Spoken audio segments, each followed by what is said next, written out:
आप देख रहे हैं राइडर 51 राकेश एंजेलो के साथ। तो चलिए आगे बढ़ते हैं आज की कहानी की ओर। लिफ्ट अचानक एक झटके के साथ रुक गई, जिसमें मैं और अन्य यात्री अंधेरे में रह गए क्योंकि लिफ्ट में रोशनी चली गई थी।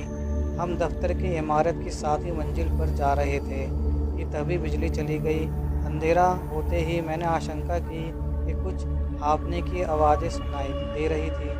अभी कुछ ही मिनट हुए थे जब मैंने कुछ अन्य लोगों के साथ काम पर जाने के लिए लिफ्ट में कदम रखा था, लेकिन जिस क्षण हम फंस गए थे माहौल काफ़ी बदल गया था। मैं हवा में तनाव महसूस कर सकता था क्योंकि हमें एहसास होने लगा था कि कुछ गड़बड़ है। हवा बासी और भारी लग रही थी, जैसे कोई चीज़ हम पर दबाव दबा रही है। मुझे लगा कि जैसे जैसे सेकंड बीतते जा रहा है वैसे वैसे मेरी रीढ़ में ठंडी ठंडी ठड़क तोड़ रही है और मेरे लिफ्ट से मुक्त होने का कोई संकेत नहीं मिल रहा है। मैंने शांत रहने की कोशिश की, लेकिन जब मैं यहाँ पता लगाने की कोशिश कर रहा था कि क्या हो रहा है, तो मैं अपनी नब्ज की दौड़ को महसूस कर सकता था। अचानक लिफ्ट में इंटरकॉम से एक आवाज़ निकली जो सन्नाटे को काट रही थी। क़यामत की लिफ्ट में आपका स्वागत है। आवाज़ कर्क थी, इसके भयानक स्वर थे। लिफ्ट में हर किसी को प्रतिक्रिया में कराहते हुए देखा। ये आपकी अंतिम सवारी है। यदि आप इस यात्रा से बच जाते हैं तो हम आपको उन कार्यों को पूरा करना होगा जो हमने आपके लिए निर्धारित किए हैं। यदि आप असफल होते हैं तो आप इस लिफ्ट को कभी जीवित नहीं छोड़ेंगे। आवाज़ रुक गई।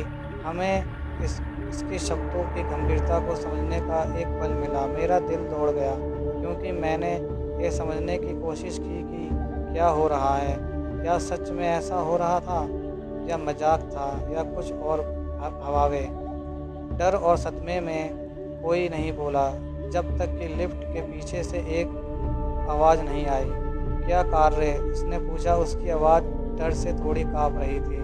इंटरकॉम पर आवाज़ जारी रखने से पहले फिर से रुक गई। आप सभी को 3 कार्य दिए जाएंगे। कार्य आसान नहीं है और आपको उन्हें हमारे द्वारा दिए गए समय के भीतर पूरा करना होगा। यदि आप सफल होते हैं तो आपको लिफ्ट से रिहा कर दिया जाएगा। आवाज़ के बोलते ही मेरा दिल डूब गया। ये संभव लग रहा था कि हम सब कभी भी इस कार्यों को दिए गए समय पर सीमा पर पूरा नहीं कर पाएंगे, लेकिन मुझे पता था कि मुझे कोशिश करनी होगी। एक गहरी सांस लेते हुए जो कुछ भी आ सकता था उसके लिए मैंने खुद को तैयार किया। पहला काम जल्द ही आ गया। हमें लिफ्ट का आपातकालीन द्वार खोलना था और फिर लिफ्ट शाफ्ट के ऊपर चढ़ना था। ये कहाँ से आसान साबित हुआ। भले ही दरवाज़ा खुल गया था, फिर भी चढ़ाई खतरे से भरी हुई थी। मैंने महसूस किया कि मेरा दिल तेज तेज हो रहा था जैसे जैसे मैं ऊंचा और ऊंचा चढ़ता गया, जब तक कि मैं अंत के शिखर तक नहीं पहुंच गया। दूसरा काम भी उतना ही मुश्किल था। हमें लिफ्ट में बिजली वापस लानी थी और फिर लिफ्ट को 7वीं मंजिल तक ले जानी थी। मैनुअल नियंत्रण का उपयोग करना था। कई तनावपूर्ण क्षणों के बाद हम अंत में बिजली वापस लाने में कामयाब रहे और लिफ्ट ने ऊपर की ओर अपना रास्ता बना लिया शुरू कर दिया। जब तक हम 7वीं मंजिल पर पहुंचे हम सब थक चुके थे और दिल हिल गए थे, लेकिन ये अभी ख़त्म नहीं हुआ था। हमारा आखिरी काम गेट को खोलना और लिफ्ट से बचना था। मैंने हैंडल पकड़ा और खींचा, लेकिन वहाँ हिलता नहीं था। मैं हर किसी को तनाव में महसूस कर सकता था क्योंकि हमें एहसास हुआ कि हमारे पास समय नहीं बचा है। फिर जब हमने सोचा कि सब कुछ हो गया है, द्वार खुल गया और हम मुक्त हो गए। हम सब धो खाकर लिफ्ट से बाहर आ गए। लिफ्ट ऑफ डूम के चंगुल से छूटकर राहत महसूस की। मुस्कान के साथ दूसरों की ओर मुड़ने से पहले मुझे अपनी सांस पकड़ने में कुछ पल लगे। हमने कर दिखाया, मैंने कहा। मेरे ऊपर राहत की लहर तोड़ रही थी।